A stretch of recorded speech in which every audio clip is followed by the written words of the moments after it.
Dear Diary, today was an interesting day. I had a friend visit me, and her name is Auntie Sandra. Auntie Sandra used to be a parent in my school. Her kids are all grown up now. When I saw her, I remembered her story and I thought I should pen it down this time. She has 3 children, 2 boys and a girl. Auntie Sandra at the time was doing very well at the market. She used to sell fabrics and her husband was in the mining industry. Years went by. After having her 3 kids, I finally saw her one day pregnant and I was excited about it. Her daughter especially, who was also in the school and the senior most among the siblings, was too excited about her mother's pregnancy. Anytime she came to school, she would tell stories about how her mom is doing and all. After a while, we found out that Auntie Sandra had given birth and we were all excited. But soon after, started showing signs of absent-mindedness in class. After every learning community meeting amongst the teachers, her name would come up. And then they would discuss how and why she would have to be called out to even get into the mood of the class. She kept sitting by herself, talking by herself, eating by herself, and we felt it was quite strange. I would ask her continuously, are you okay? She would say, Auntie Marian, I'm very well. How is mommy and the baby? She would say, oh, they are doing very well. But she kept keeping her eye away from me, no eye contacts. I had been trying to reach Auntie Sandra for months. Anytime I called her, she wouldn't pick up. There are times I would send a message, I would see that she has read the message, yet she wouldn't respond. That was unlike her. So one day, I told the senior most amongst the siblings that when you go home today, tell mommy, if I call her and she doesn't pick up, I am going to follow you home. I'll either join your taxi or drive behind you. And she says, yes, Auntie Marine, I'll tell mommy. That evening, I got a call from Auntie Sandra. Auntie Marian, I have seen your calls. I'm so sorry. I intended returning them, but I have been busy. Your little one. And I was like, Auntie, I'm just checking on you. And then also to update you on how the kids are doing at home, which we usually do at school. Well, can I see you? How is the baby doing? She says, oh, the baby is doing fine. I said, okay, so can I see the baby finally? I had become a family friend at that point. She says, oh, we'll come by. It took another month. One day, she calls me in the morning. I said, Auntie, will you be in the school in the morning? I said, definitely. Then she comes. I saw her car in the car park for a while. She stood there for about 20 minutes before she got down. Now, at this moment or at this point in time, the baby should have been about 8 months or 10 months, between 8 and 10 months. But then she had wrapped the baby. Like how we have the African tea bread with a white powder, or how they wrap it up in newspaper. That was how the baby was wrapped up, one hot afternoon. So I saw her through the window. I saw her come through the main office, pass through the reception, come to my office and all that. And of course, as usual, I got up like, oh, hi, Auntie, how are you? How is my baby, please? I actually stretched out my hands to receive the baby. Okay, so she was like, oh, Auntie Mary, don't worry, I'll hold him. And I said, well, okay, that sounded strange. Well, probably I was a little too forthcoming. We sat down, we were talking. But mind you, the baby was still wrapped. I said, Auntie, don't don't you think the baby is a little warm by now? He says, oh, no, Auntie, he's fine. I said, no, let me give him to me. Let me hold him. Ah, you're making my boy sweat. I took the baby. Immediately I took the baby, I could feel some kind of stiffness. Then I got the message immediately. Now, having been in this field for a while, you cannot miss certain points. I realized that the child was one with special needs, cerebral palsy, autism, everything. When I took him, I realized that he couldn't bend. That's why the mother kept holding him straight like that. So I took off the cloth and I said, Auntie, don't be shy. Don't think that you are the only one with such a condition. That's all I said. Auntie Sandra broke into tears. For the next 15 minutes, my office was cold, full of chills, sobs, and all I could do was to pass on tissue papers. When she had cried enough, I said to her, Auntie, you have to go back to work. I have known this woman for long. Anytime she has a child, the maximum she stays at home is probably 3 to 4 months. This time, it was almost a year. And I know how her industry works. So I was thinking to myself, what will happen to her business? She's stuck home. What are the thoughts going through her mind right now? Is she able to do her usual thing with the other kids like she used to? Because she's one intelligent parent I have come across. How the kids come to school, their clothing and everything. But for the past few months, like I said, we weren't getting that on the children. Yes, attention, paying attention in class was horrible. The boys were, sometimes they would come to school with their buttons off, sometimes not dressed so properly and all that. That is unlike this woman. So I realized that one of the things she needed to do was to get her life back. And I said to her that, bring the child to school. She says, Auntie, who would want to hold this child? I said, Auntie, we would be willing to hold this child. Bring him. So she said she would think about it. It took another 3 months. By the time she decided to bring the child, it was past 1. When she came, I remember the first day, it was like he was traveling to another town. 4 bags. You know, now that is very typical of someone who is just diligent. His meals, his clothing, his beddings, everything for the day. And then she stood at the gate for about 10 minutes before she left. I spoke and briefed the attendant who would be handling him. It took a while. He drooled. He wasn't crawling. He wasn't sitting. He would always lie. He couldn't balance and all that. It took a while.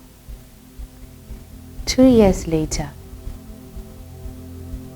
the boy sat, and it was a whole celebration at the school. His mother couldn't help it.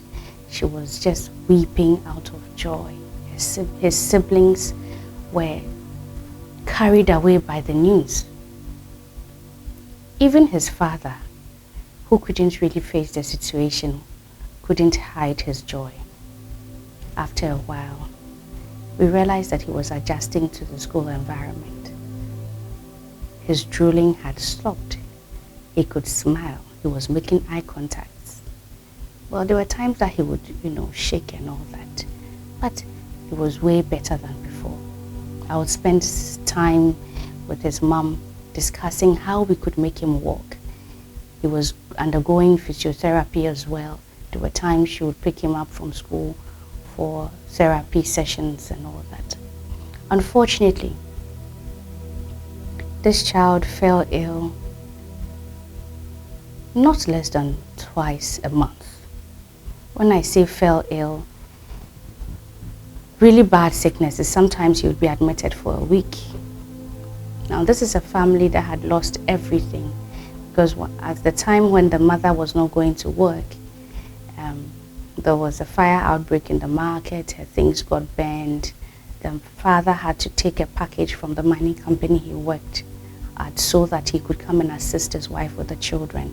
And so after taking the package, they decided to give the money to someone who used to go to China and bring fabrics. So the person would also bring in some for them. Quite a huge chunk. Their entire savings, their investment. They never found the money again. So everything came down. The father also got a disease. Nobody knows where it came from. His leg would get swollen. They had done medicals. They had visited hospitals. They had tried traditional medicine. This was a family that did every and anything. They were praying. I saw the woman jump from church to church. And there are days that she felt judged. And truly she was judged. But this is the time where you find yourself in a situation that you end up going to everywhere, seeing everyone, talking to everyone you think you can get help from. And that's exactly what she did.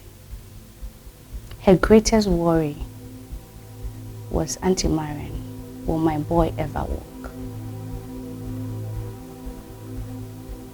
That's the question that anytime I had to answer her, I didn't have the answer, but I had to tell her something.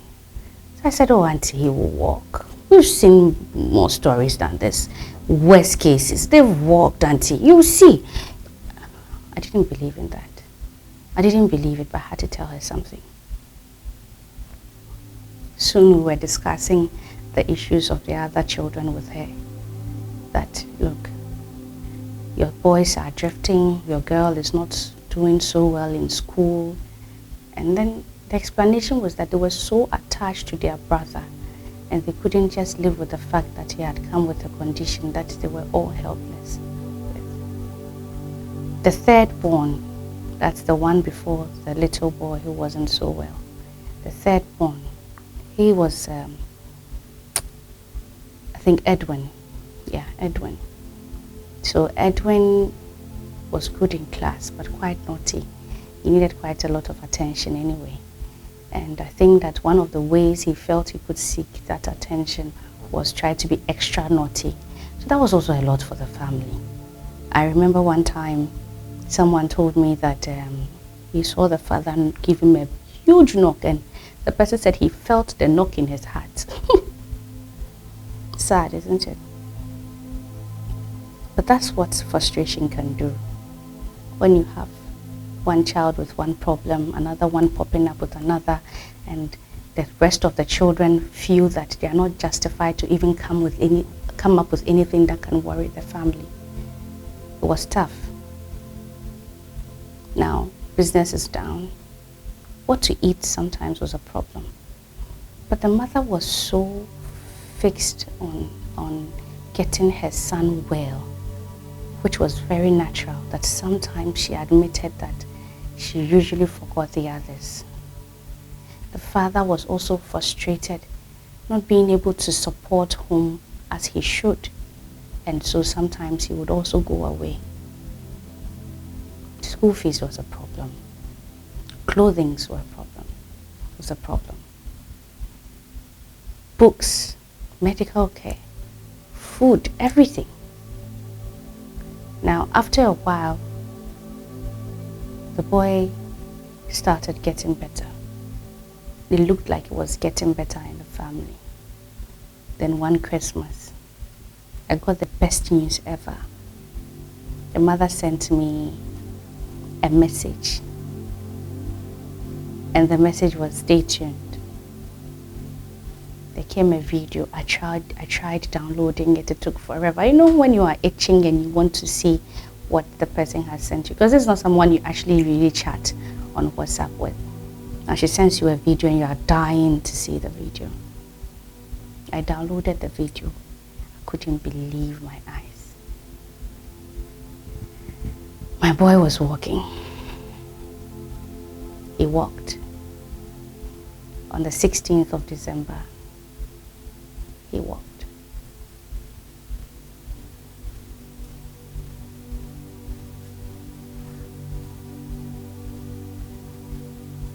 Two weeks after he walked, we got the news that he had passed on.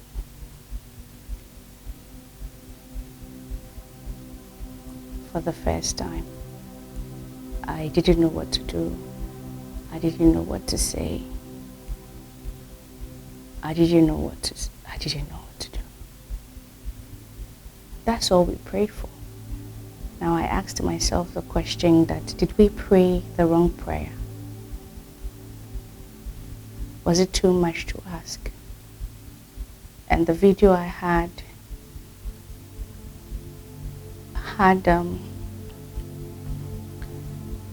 the third boy, Edwin, catch his brother whenever he ran across the room, and then he would go back to the second boy and run back to Edwin, across and across and across. It was a 4-minute video, and I kept watching, and I'm like, how would he die after this? After 5 years, he stayed for 5 years. Out of the 5 years, his mother spent most of her time at the hospital with him. She called me and said, "Auntie, your boy didn't come out this time." I said, "What happened?" She said, "Well, he couldn't breathe, blah, blah, blah, and all that." Long story short, and boy was gone. How could I cry? I was just a school madam. Even his mother was not allowed to cry. I remember we went to their home, and the mother had gone to her mother's house. So that's where we had to go and meet them. And I think that day I wasn't just hurt, I wasn't just sad, I was angry. When people would come and greet her and they would tell her that, "You know, it is good news. Let him go, let him go. This one was trouble. Hey, God has done well, oh, he has finally gone." How do you speak like this to a mother? A mother who had had this child for 5 years. Whether sick or not, that was her child. Whether special or not, that was her child. That was the child she spent every dime, every minute, every resource. The child for whom she almost lost her other kids, almost lost her husband, almost lost her home. And you think that it's okay to tell her that he's gone and it's good news? Yes, it meant suffering for her, yes. She went through so much and all that. But be empathic towards her. She was nice. She was in this black and white cloth. Her husband came to meet us. The other kids were there. We sat there for a while and then we left. About 2 days later, she calls me and says, "Auntie Marine, are you in the office?" I said, "Yes, I am." And she comes. When she came, she said, "Auntie, can I cry?" I said, "Auntie, cry." She sat on my floor. I locked my door. And she cried. She wept. And there were days she would be at the market. They had tried to get things together, and she had a few things in her shop.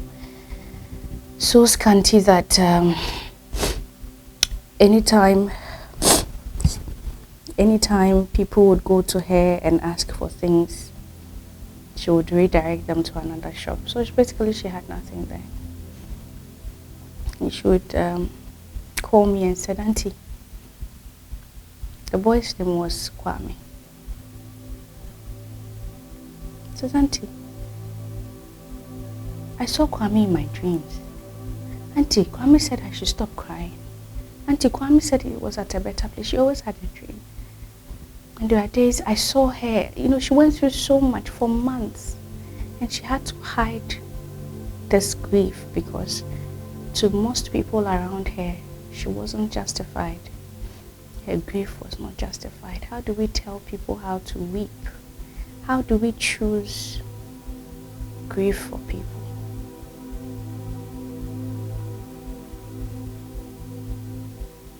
They are trying to get their lives back. Things are not easy. Having lost everything. There are days that we all have to support one way or the other. But this is a strong family. I look at the two boys and their sister. I look at their mother. I look at their father. I understand the father has gotten a part-time job for now. We're praying that he will be confirmed and his contract will be extended. We're praying that they will be able to get back on track and see if there's any help we can all offer them. Probably the best thing they need right now is prayer. But this is 5 years of their lives. Well, after that, after the death, it's been 2 more years, so 7 years. They're still going through the remnants of those 5 years. And sometimes it looks even worse than before. I am of the strong opinion that they will do well. Let's remember them in prayers. You can share your prayers with them in our comment section. Kindly subscribe to the diary and like, ring a bell, because I'll be bringing you another story.